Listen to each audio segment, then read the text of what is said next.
like to start by saying thank you to the Heaton family for allowing us to honor our coworker who also became an amazing friend. When Tim began working at the flower shop, we all immediately liked him and thought he was a little quirky. He always had a smile on his face, a word of encouragement, and a goofy hat on his head at holiday time. We often referred to Tim as a fart in the wind because he was in constant motion.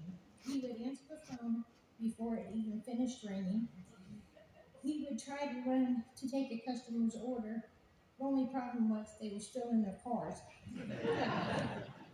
Jody loved his enthusiasm. He would show up promptly at 7, though our day began at 8. Tim could reorganize our shop in a day's time. Problem is, we're still looking for stuff 5 years later. We all knew a workday with Tim would be full of fun and laughter and a lot of jokes at his expense. And also a day of double the work for all the arrangements of his we had to redo. We will never forget when he was making a bridal bouquet, and we caught him using a holder that goes on the end of the pews to make it. These are a few of the many, many reasons we always reminded him that Martha's cooking was the only reason we kept him around. We were all more than co-workers to Tim, and vice versa. Tim always made you feel special, whether he was praising your natural talents of crocheting or having a green thumb like Amy Brown, or sharing his love of the lighthouse with Mary Beth by having her climb a million stairs to the top. The whole time she wondered, is he helping me conquer my fear of heights or plotting to push me off the top? Tim and Debbie bonded over their love in Michigan. They once ate at a restaurant called Dardo's in Mackinac. They only ate there the one time, but by the time they left, Tim knew the owner's name and the history of the place. Tim loved people, and people loved Tim. Tim was always kind, sincere, and a good sport working with all of us women.